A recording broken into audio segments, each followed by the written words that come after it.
नमस्कार साथियों, आप सभी का स्वागत है आपके अपने YouTube channel daily GK master पर। मेरा नाम है दिनेश। साथियों, आज पढ़ने वाले हैं आधुनिक भारत का इतिहास। तो साथियों, इस टॉपिक से जितने भी क्वेश्चन बनेंगे वो हम आपके सामने डिस्कस करने वाले हैं। आप भी हमारे साथ साथ सभी क्वेश्चनों को डिस्कस करते चलिए और वीडियो के अंत तक बने रहना। अगर आप लोग साथियों वीडियो के अंत तक बने रहोगे तो आपको सारा कंटेंट समझ में आ जाएगा। इसलिए वीडियो के अंत तक बने रहना।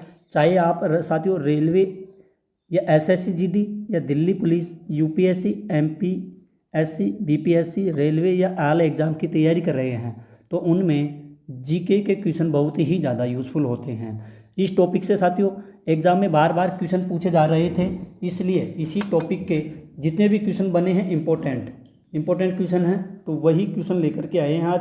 आज इस टॉपिक से जितने भी रिलेटेड क्वेश्चन बनते हैं उनको अपन डिस्कस करेंगे। अगर साथियों आपको अपने डीके सर की वीडियो क्वालिटी कंटेंट पसंद आए तो प्लीज़ साथियों चैनल को सब्सक्राइब जरूर कर देना और बेल आइकन को ऑन कर देना। अगर आपको पीडीएफ फाइल चाहिए तो टेलीग्राम का लिंक डिस्क्रिप्शन में दे दिया जाएगा, तो टेलीग्राम ज्वाइन कर लेना, आपको पीडीएफ फाइल मिल जाएगी बिना किसी शुल्क के। तो साथियों इस टॉपिक से क्वेश्चन 25 से ज़्यादा बार रिपीट हो चुके हैं सभी एग्ज़ामों में और आपके लिए काफ़ी इम्पोर्टेंट क्वेश्चन है जो एग्ज़ाम की दृष्टि से काफ़ी यूज़फुल हैं। तो साथियों शुरू करते हैं बिना देरी से पहले क्वेश्चन से। पहला क्वेश्चन है, भारत में पहली ब्रिटिश प्रेसिडेंसी किस स्थान पर स्थापित की गई है? तो भारत में पहली ब्रिटिश प्रेसिडेंसी ये साथियों स्थापित की गई थी कब? बंगाल में। किस स्थान पर की गई थी? बंगाल स्थान पर स्थापित की गई थी। इसके इम्पोर्टेंट नोट है, सूरत प्रेसिडेंसी प्रांत की स्थापना अंग्रेजों द्वारा 1612 ईस्वी में स्थापित की गई। यह 1687 तक अस्तित्व में रही। तत्पश्चात प्रेसिडेंसी को बॉम्बे स्थानांतरित किया गया। तो साथियों सूरत प्रेसिडेंसी प्रांत की स्थापना अंग्रेजों द्वारा ये 1612 में इसकी स्थापना की गई थी, ध्यान में रखिएगा, और स्थापित की गई थी और 1687 में यह अस्तित्व में रही है और तत्पश्चात इसके बाद में इसको बॉम्बे या बम्बई को स्थानांतरित कर दिया गया है। काफ़ी इम्पोर्टेंट टॉपिक है और पॉइंट भी है। आप लोग पॉइंटों को भी ध्यान में रखिएगा और इनको भी साथियों आप लोग नोट करते चलिए। अगला क्वेश्चन है, स्वतंत्रता के बाद किस वर्ष से भारत ने अपने अलग सिक्के जारी किए हैं? तो साथियों स्वतंत्रता के बाद भारत ने अपने सिक्के अलग किए हैं कब? 1949 को अलग किए हैं। कब सिक्के अलग किए हैं? 1949 को। इन सिक्कों को अलग किया गया है, ध्यान में रखिएगा। काफ़ी इम्पोर्टेंट क्वेश्चन है एग्जाम की दृष्टि से। अगले क्वेश्चन की ओर बढ़ते हैं। अच्छा साथियों इसके टॉपिक है, जितने भी इम्पोर्टेंट टॉपिक है उनको देख लेते हैं। भारत 15 अगस्त 1947 को आज़ाद हो गया था, आपको पता है, परंतु बदलाव के इस काल में भारत अभी भी ब्रिटिश मुद्रा व्यवस्था एवं सिक्कों का उपयोग करता था। 15 अगस्त 1950 से भारत ने अपने सिक्के को अलग जारी किया है। जो 1947 में अपना देश आज़ाद हुआ तब से ब्रिटिश की जो मुद्रा चलती थी वही चलती थी, लेकिन 15 अगस्त 1950 के बाद में भारत सरकार ने अपने भारत के सिक्के जारी किए हैं। तो काफ़ी इम्पोर्टेंट पॉइंट है, ध्यान में रखिएगा। अब बढ़ते हैं अगले क्वेश्चन की ओर। अगला क्वेश्चन है, कांग्रेस के किस अधिवेशन में दादा भाई नौरोजी को पहली बार कांग्रेस का अध्यक्ष चुना गया था? तो कांग्रेस अधिवेशन में दादा भाई को नौरोजी को पहली बार कांग्रेस का अध्यक्ष चुना गया था। कहाँ पे? लखनऊ में। कहाँ पे चुना गया था साथियों? ये चुना गया था लखनऊ में। इनको चुना गया था कांग्रेस का अध्यक्ष। किसका? कांग्रेस का अध्यक्ष चुना गया था, ध्यान में रखिएगा। इम्पोर्टेंट क्वेश्चन है, इसके पॉइंट है, इनको देखते हैं। वोमेश चंद्र बनर्जी को 1885 के बॉम्बे अधिवेशन में कांग्रेस का पहला अध्यक्ष चुना गया था और वोमेश बनर्जी को 1892 में कांग्रेस का इलाहाबाद अधिवेशन में पुनः दूसरी बार अध्यक्ष चुना गया। और दादा भाई नौरोजी भारतीय राष्ट्रीय कांग्रेस के दूसरे अध्यक्ष थे। वे 1886 में कांग्रेस का कलकत्ता सम्मेलन में अध्यक्ष बने थे। दादा भाई नौरोजी 1886 में कलकत्ता सम्मेलन में अध्यक्ष बने थे कांग्रेस के और 1885 में वोमेश चंद्र बनर्जी बने थे। ध्यान में रखिएगा, इंपॉर्टेंट पॉइंटें हैं। अगला क्वेश्चन है, महात्मा गांधी का कथन नष्ट होते हुए बैंक का पोस्ट डेटेड चेक निम्नलिखित में से किस प्रस्ताव से संबंधित था? तो ये संबंधित था क्रिप्स मिशन से संबंधित था। क्रिप्स से, यानी कि इसका सी राइट आंसर हो जाएगा। काफ़ी इंपॉर्टेंट क्वेश्चन है। क्रिप्स मिशन का गठन ब्रिटिश सरकार के द्वारा साथियों 1942 में किया गया था और इस मिशन का उद्देश्य था द्वितीय विश्व युद्ध के लिए भारत का सहयोग प्राप्त करना। द्वितीय विश्व युद्ध में भारत का सहयोग प्राप्त करना था। सर स्टेफोर्ड क्रिप्स इस मिशन के अध्यक्ष थे। कौन थे? Stafford Cripps. ध्यान में रखिएगा, ये टॉपिक काफ़ी इम्पोर्टेंट है, इसको आप लोग नोट भी कर लीजिएगा। मैं बोल रहा हूँ ना साथियों, आपके लिए आज के टॉप क्वेश्चन है 30 और 30 क्वेश्चन इतने इम्पोर्टेंट है एग्जाम की दृष्टि से, काफ़ी ज़्यादा इम्पोर्टेंट है सारे क्वेश्चन। अगला क्वेश्चन है, संयुक्त राज्य अमेरिका ने किस अधिनियम के द्वारा लिंग, नस्ल, धर्म इत्यादि के आधार पर भेदभाव पर प्रतिबंध किया है? तो भेदभाव पर प्रतिबंध किया है संयुक्त राज्य अमेरिका के द्वारा। यह है सिविल राइट्स एक्ट 1960 में। किसमें? सिविल राइट एक्ट 1960 के तहत है। ध्यान में रखिएगा, इसका बी राइट आंसर हो जाएगा। इसके पॉइंट है, सिविल राइट एक्ट 1964 को फेयर हाउसिंग एक्ट भी कहा जाता है। सिविल राइट एक्ट को फेयर हाउसिंग एक्ट भी कहा जाता है। इस अधिनियम के द्वारा अमेरिका में सभी प्रकार के भेदभाव को समाप्त करके समानता स्थापित की गई थी। ध्यान में रखिएगा। अगला क्वेश्चन है साथियों, सबसे पहले किसी द्वीप को किसने अपना उपनिवेश बनाया था? सबसे पहले किसी द्वीप को किसने अपना पहला उपनिवेश बनाया था? ये बनाया था अंग्रेजों के द्वारा। किसके द्वारा बनाया गया था? अंग्रेजों के द्वारा बनाया गया था। काफ़ी इम्पोर्टेंट क्वेश्चन है, ध्यान में रखिएगा। बढ़ते हैं इसके पॉइंट की तरफ। सर्वप्रथम 1415 ईस्वी में पुर्तगालियों ने सयूता नामक स्पेनिश द्वीप को अपना उपनिवेश बनाया था। किसे? पुर्तगालियों ने सयूता नामक स्पेनिश द्वीप को अपना उपनिवेश बनाया था। ये काफ़ी इम्पोर्टेंट है, ध्यान में रखिएगा, आप नोट कर लीजिए। अगला क्वेश्चन है, all India trade union Congress में किस वर्ष में विभाजन हुआ था? तो साथियों इसका विभाजन हुआ था 1920 में। किसमें? 1920 में all India trade union Congress का विभाजन हुआ था। इंपॉर्टेंट क्वेश्चन है, ध्यान में रखिएगा। All India trade union Congress की स्थापना 31 अक्टूबर 1920 को की गई थी। यह भारत के सबसे पुराने ट्रेड यूनियन में से एक है। कब की गई थी इसकी स्थापना? 31 अक्टूबर 1920 को इसकी स्थापना की गई थी। किसकी? All India trade union Congress की। अगला क्वेश्चन है,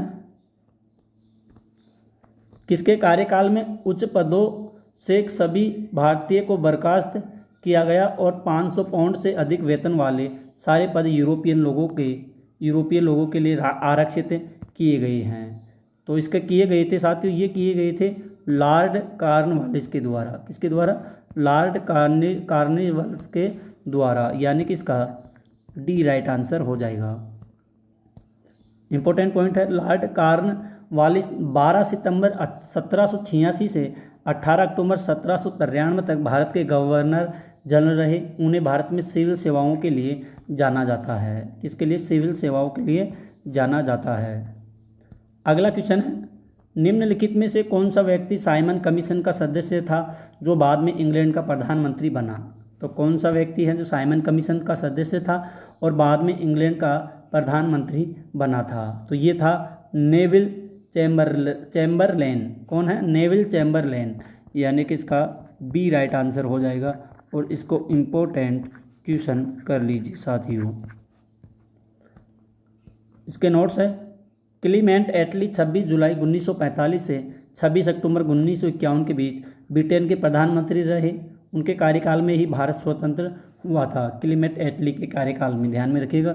और 26 जुलाई 1945 को बीच में ब्रिटेन के प्रधानमंत्री रहे थे। अगला क्वेश्चन है,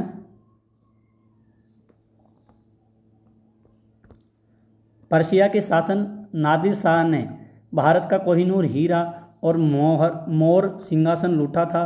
उसने मुगल सेना को करनाल में कब हराया था? तो इन्होंने मुगल सेना को करनाल में साथियों हराया था सन 1720 में। कब हराया गया था? सन 1720 में हराया गया था। ध्यान में रखिएगा, इंपॉर्टेंट क्वेश्चन है, इसका ए राइट आंसर हो जाएगा। पर्शिया ईरान के शासक नादिर शाह ने 24 फरवरी 1739 को मुगल सेना को करनाल में हराया था। किसको? मुगल सेना को करनाल में हराया गया था नादिर शाह ने 24 फरवरी 1739 को। इम्पोर्टेंट टॉपिक है, ध्यान में रखिएगा। अगला क्वेश्चन है, प्रत्येक वर्ष भारत और पाकिस्तान किस महीने अपने परमाणु ठिकानों की लिस्ट एक दूसरे से साझा करते हैं? तो साथियों प्रत्येक वर्ष भारत व पाकिस्तान अपने किस महीने में अपने परमाणु हथियारों का, जो परमाणु हथियार होते हैं इनका ठिकानों की लिस्ट की एक दूसरे को ये साझा करते हैं? तो ये कौन से महीने में करते हैं? ये करते हैं जनवरी महीने में। कब? जनवरी में। इसका ए राइट आंसर हो जाएगा। इंपॉर्टेंट क्वेश्चन है, ध्यान में रखिएगा। भारत और पाकिस्तान द्वारा 31 दिसंबर 1988 को परमाणु अप्रसार संधि पर हस्ताक्षर किए गए थे। तत्पश्चात प्रत्येक वर्ष जनवरी माह में दोनों देश अपने परमाणु ठिकानों की सूची एक दूसरे के साथ साझा करते हैं। अगला क्वेश्चन है, हूवर पुरस्कार जीतने वाले पहले भारतीय कौन थे? तो हूवर पुरस्कार जीतने वाले पहले भारतीय थे अटल बिहारी वाजपेयी। कौन थे? अटल बिहारी वाजपेयी पहले हूवर पुरस्कार जीतने वाले पहले भारतीय थे। इम्पोर्टेंट क्वेश्चन है, ध्यान में रखिएगा। हूवर पुरस्कार मेडल 1930 में इंजीनियरों को मानवता के लिए प्रति योगदान के लिए दिया जा रहा है। अगला क्वेश्चन है, 17 बिंदुओं वाला समझौता भारत के किस पड़ोसी के इतिहास में बदलाव का बिंदु था? 17 बिंदुओं वाला समझौता भारत के किस पड़ोसी, तो भारत का पड़ोसी कौन था? भूटान देश। इसके साथ में पड़ोसी के इतिहास में बदलाव का बिंदु था। कौन सा देश था? भूटान। यानी कि इसका ए राइट आंसर हो जाएगा। इस समझौते के द्वारा तिब्बत पर चीन का प्रभुत्व स्थापित हुआ। यह समझौता 1951 में हुआ था। कब हुआ था? 1951 में। निम्नलिखित में से कम्युनल अवार्ड किसने जीता है? कम्युनल अवार्ड किसने जीता है? तो साथियों ये जीता गया था लॉयड जॉर्ज के द्वारा। किसके द्वारा? लॉयड जॉर्ज के द्वारा जीता गया था। कम्युनल अवार्ड की घोषणा 1932 में ब्रिटिश प्रधानमंत्री रैमसे मैकडोनाल्ड ने की थी। इसके तहत सभी अल्पसंख्यकों के लिए अलग अलग इलेक्टोरेट की व्यवस्था की गई थी। साथियों ध्यान में रखिएगा। अब बढ़ते हैं अगले क्वेश्चन की ओर। अगला क्वेश्चन है, भारत सरकार ने किस वर्ष अंतर्राष्ट्रीय गांधी शांति पुरस्कार, अंतर्राष्ट्रीय गांधी शांति पुरस्कार की शुरुआत की गई थी? तो साथियों इसकी शुरुआत की गई थी सन 1995 में। सन 1995 में इसकी शुरुआत की गई थी। इसका सी राइट आंसर हो जाएगा और ये इम्पोर्टेंट क्वेश्चन हो जाएगा साथियों। इसके इम्पोर्टेंट पॉइंट है, भारत सरकार ने 1995 में महात्मा गांधी की 125वीं जयंती के अवसर पर अंतर्राष्ट्रीय गांधी शांति पुरस्कार की शुरुआत की गई। इस पुरस्कार में 1 करोड़ रुपए व प्रशस्ति पत्र प्रदान किया जाता है। अंतिम बार यह पुरस्कार वर्ष 2014 में इसरो को दिया गया था। इसके बाद में इसको बंद कर दिया गया है। साथियों ध्यान में रखिएगा। अगर साथियों आपको अपने डीके सर की वीडियो क्वालिटी कंटेंट पसंद आई है तो प्लीज़ साथियों चैनल को सब्सक्राइबर करना और बेल आइकन को ऑन कर दीजिए। डेली एग्ज़ाम के पॉइंट व्यू के लिए अगर आपको डेली क्लासेस चाहिए तो हमारे चैनल को सब्सक्राइबर कीजिए। हम डेली एग्ज़ाम की दृष्टि से काफ़ी यूज़फुल या इम्पोर्टेंट या महत्वपूर्ण क्वेश्चन लेकर के आते हैं। तो आप पहली बार चैनल पर आते हो तो चैनल को सब्सक्राइबर कीजिए और बेल आइकन को ऑन कीजिए ताकि वीडियो डलते ही सबसे पहले आपके पास नोटिफिकेशन आ सके। क्वेश्चन है, 20 फरवरी 1947 को ब्रिटिश सरकार द्वारा की गई घोषणा में अंग्रेज़ों ने भारत छोड़ने के लिए कौन सी तारीख दी थी? तो अंग्रेज़ों ने भारत छोड़ने की कौन सी तारीख दी गई थी? तो ये थी जून 1948। अंग्रेज़ों के द्वारा भारत को तारीख दी गई थी भारत छोड़ने के लिए अंग्रेज़ों के द्वारा जून 1948, यानी कि इसका डी राइट आंसर हो जाएगा। 20 फरवरी 1947 को की गई घोषणा में ब्रिटिश प्रधानमंत्री क्लीमेट एटली ने जून 1948 तक शक्तियों का स्थानांतरण करके भारत छोड़ने की बात कही थी। अब बढ़ते हैं अगले क्वेश्चन की ओर। 1956 के दौरान राज्यों के पुनर्गठन के दौरान हैदराबाद का विभाजन किन के बीच में किया गया था? तो साथियों हैदराबाद का विभाजन किया गया था आंध्र प्रदेश और कर्नाटक के बीच में इनका विभाजन किया गया था। इसका बी राइट आंसर हो जाएगा। 1956 में राज्य पुनर्गठन के दौरान हैदराबाद रियासत के मराठी भाषी क्षेत्र को बॉम्बे महाराष्ट्र में शामिल किया गया, कन्नड़ भाषी क्षेत्र को मैसूर कर्नाटक में शामिल किया गया, तेलुगु को भाषी क्षेत्र को आंध्र प्रदेश में शामिल किया गया है। काफ़ी महत्वपूर्ण टॉपिक है या इम्पोर्टेंट पॉइंट है, ध्यान में रखिएगा। अगला है साथियों, अगला क्वेश्चन है, निम्नलिखित में से किस गवर्नर के कार्यकाल में भारत में लोक निर्माण विभाग की स्थापना 1848 में की गई थी? किस गवर्नर का कार्यकाल में भारत में लोक निर्माण विभाग की स्थापना 1848 में की गई थी? तो साथियों ये की गई थी लॉर्ड विलियम बेटिक के कार्यकाल में की गई थी। इसका बी राइट आंसर हो जाएगा। इंपॉर्टेंट पॉइंट है, लॉर्ड डलहौजी के कार्यकाल में भारत में 1848 में लोक निर्माण विभाग की स्थापना प्रत्येक प्रेसिडेंसी में की गई। इसके साथ इंजीनियर कॉलेज भी खोले। उनके कार्यकाल में भारत टेलीग्राम व्यवस्था और रेल लाइन की स्थापना हुई थी। अगला क्वेश्चन है, भारत सरकार अधिनियम 1935 के अंतर्गत केंद्र में ऊपरी सदन के कितने सदस्य सांप्रदायिक आधार पर चुने गए थे? तो साथियों ये चुने गए थे 150 सांप्रदायिक आधार पर चुने गए थे। इसका बी राइट आंसर हो जाएगा। ऊपरी सदन को काउंसिल ऑफ स्टेट्स कहा जाता है। इसमें 260 सदस्य होते हैं। 260 सदस्यों में 156 सदस्य प्रांत तथा 104 देशी रियासत का प्रतिनिधित्व करते हैं। 156 सदस्यों में से 150 सदस्यों का चुनाव सांप्रदायिक आधार पर किया जाना था। इसमें हिंदू मुस्लिम सिखों के लिए सीटें आरक्षित थी। अगला क्वेश्चन है, 1946 में गठित अंतरिम सरकार के उपराष्ट्रपति कौन थे? तो इसके उपराष्ट्रपति थे साथियों जवाहरलाल नेहरू। कौन है? जवाहरलाल नेहरू इसके उपराष्ट्रपति थे। भारत में अंतरिम सरकार की स्थापना 2 सितंबर 1946 को हुई थी। Sir Claude Auchinleck commander in chief, जबकि जवाहरलाल नेहरू इस सरकार के उपराष्ट्रपति थे। अगला क्वेश्चन है, डच सबसे पहले वर्तमान उड़ीसा में किस स्थान पर बसे थे? कौन? डच। ये डच साथियों ये सबसे पहले बसे थे पीपली में। कहाँ पर बसे थे? पीपली में, ध्यान में रखिएगा। इसका सी राइट आंसर हो जाएगा। डच सबसे पहले अंग्रेज ओडिशा के पीपली में बसे। उसके पश्चात उन्होंने बालासोर के लिए पीपली को छोड़ दिया गया था। अगला क्वेश्चन है, 1939 में कांग्रेस के त्रिपुरी अधिवेशन में कांग्रेस का अध्यक्ष कौन था? तो कांग्रेस का अध्यक्ष था आचार्य नरेंद्र देव। इसका ए राइट आंसर हो जाएगा। कांग्रेस के 52वें अधिवेशन में सुभाष चंद्र बोस को पुनः कांग्रेस का अध्यक्ष चुना गया। चुनाव में उन्होंने महात्मा गांधी के प्रतिनिधि भट्टाभी से रामैया को हराया। उन्होंने पूर्ण स्वराज बदल दिया। उन्होंने 1939 में उन्होंने पद इस्तीफा दे दिया गया था। ध्यान में रखिएगा, इंपॉर्टेंट टॉपिक है सारे के सारे। अगला क्वेश्चन है, चंद्रशेखर आज़ाद की शहादत किस तारीख को हुई थी? तो चंद्रशेखर आज़ाद की शहादत हुई थी साथियों 17 फरवरी 1931 को इसकी शहादत हुई थी। चंद्रशेखर का जन्म 23 जुलाई 1906 में मध्य भारत में हुआ। एक मुठभेड़ में 27 फरवरी 1931 को वे शहीद हो गए थे। पुर्तगालियों ने हुगली को कब खो दिया? पुर्तगालियों ने हुगली को कब खो दिया था? तो साथियों ये खोया गया था इनके द्वारा 1531 में ये खोया गया था। कौन? पुर्तगालियों ने हुगली को खोया था 1531 में, यानी कि इसका ए राइट आंसर हो जाएगा। पुर्तगालियों ने 1537 में हुगली का अधिग्रहण किया और 1632 में मुगल शासक शाहजहां के शासनकाल में हार गए थे। निम्नलिखित में से कौन भारत के डोमिनियन के साथ विलय करने वाला पांडिचेरी का पहला फ्रांसीसी एक एनक्लेव था? एनक्लेव कौन था साथियों? ये था चंद्रनगर। कौन था? चंद्रनगर, ध्यान में रखिएगा। पांडिचेरी भारत के डोमिनियन के साथ विलय करने वाला पांडिचेरी का पहला फ्रांसीसी एनक्लेव था। अगला है, फ्रेंच ईस्ट इंडिया कंपनी की स्थापना किस वर्ष में हुई थी? ईस्ट इंडिया कंपनी की स्थापना हुई थी साथियों 1600 ईस्वी में।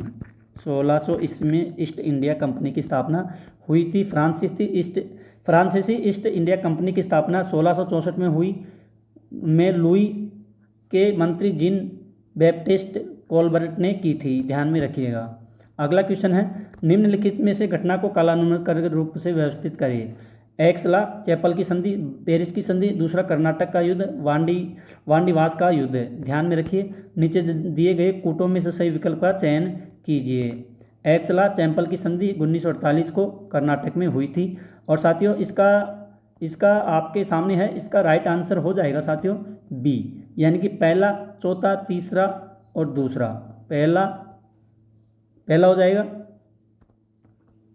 पहला, चौथा, तीसरा, दूसरा। ध्यान में रखिएगा, काफ़ी इंपॉर्टेंट क्वेश्चन है। एक्सला चैपल की संधि 1748, दूसरा कर्नाटक का युद्ध 1748, 54 में वांडीवास की लड़ाई, 1760 में पेरिस की संधि 1763 में हुई थी। ध्यान में रखिएगा। मीर जाफर को किस वर्ष दूसरी बार बंगाल का नवाब घोषित किया गया था? किसे? मीर जाफर को। ये 1768 में मीर जाफर को दूसरी बार बंगाल का नवाब घोषित किया गया था। जब मीर कासिम और अंग्रेज़ों के बीच में संघर्ष चरम पर पहुंच गया था तो मीर जाफर को वर्ष 1763 में दूसरी बार बंगाल का नवाब घोषित किया गया। मीर जाफर ने उन्हें अपने स्वयं के दस्तूर के साथ अपना व्यापार जारी रखने की अनुमति दी थी। अगला है, साया गठबंधन के बारे में निम्नलिखित में से कौन सा कथन सत्य है? तो कौन सा कथन इनमें से साथियों सत्य है? तो यानी कि इसका राइट आंसर हो जाएगा साथियों, इसका राइट आंसर है पहला और चौथा। यानी कि इस गठबंधन में प्रवेश करने वाले शासक को रखरखाव शुल्क के साथ ब्रिटिश सेना को तैनात करना होगा और कंपनी शासक को भारी खतरे के साथ आंतरिक अशांति से बचाएगी। यानी कि साथियों इसका राइट आंसर हो जाएगा बी, इसका राइट आंसर हो जाएगा। इसके नोट है, साया गठबंधन वर्ष 1798 में शुरू किया गया। यह अंग्रेजों और भारत के शासकों के बीच एक संधि की तरह है। संधि के अनुसार इस गठबंधन में प्रवेश करने वाले शासक को रखरखाव शुल्क के साथ ब्रिटिश सेना को तैनात करना हो गया, अपने क्षेत्र का एक हिस्सा देना होगा और बदले में कंपनी शासक को बाहरी खतरे के साथ साथ आंतरिक अशांति से भी बचाएगी। ब्रिटिश सहमति के बिना किसी भी अन्य शक्तियों के साथ गठबंधन की पूरी तरह से प्रतिबंधित था और अंग्रेजों ने छोड़कर अन्य सभी यूरोपीय लोगों को क्षेत्र से बर्खास्त करना। हैदराबाद के निजाम ने 1798 में इस संधि पर हस्ताक्षर करने वाले पहले व्यक्ति थे। साथियों अगला और लास्ट क्वेश्चन है, निम्नलिखित में से कौन सा युद्ध संधि पर अधिकार करने से ठीक पहले हुआ था? तो ठीक पहले हुआ था साथियों इनमें से कोई भी नहीं है, यानी कि इसका डी राइट आंसर हो जाएगा साथियों। मियानी की लड़ाई 17 फरवरी 1843 को चार्ल्स नेपियर के नेतृत्व में हुई। डब्बू की लड़ाई, जिसे हैदराबाद की लड़ाई के रूप में जाना जाता है, 24 मार्च 1843 को कैप्टन जेम्स आउट्रॉम के नेतृत्व में हुई थी और अगस्त 1843 में संधि पर कब्जा करने की घोषणा की गई थी। तो साथियों आज की क्लास यहीं पर ख़त्म होती है। आई होप अगर आपको अपने डीके सर की वीडियो क्वालिटी कंटेंट पसंद आई है तो प्लीज़ साथियों चैनल को सब्सक्राइब जरूर कर लेना और बेल आइकन को ऑन कर लेना अगर आपको क्वालिटी कंटेंट पसंद आई है तो साथियों। और पिछली क्लासेज जाकर के देखिए, लेटेस्ट क्लासें हैं, वर्तमान में कौन क्या है, भारत के प्रमुख मंदिर, भारत के प्रमुख नदियाँ, एक बार जाकर के देखिए। कंटेंट पसंद आए तो साथियों सब्सक्राइबर जरूर कीजिए और बेल आइकन को ऑन कर दीजिए। आपका हक बनता है सब्सक्राइबर करने का और लाइक शेयर करने का। आज के लिए इतना ही, मिलते हैं अगली न्यू क्लास में, तब तक के लिए धन्यवाद। जय हिंद, जय भारत।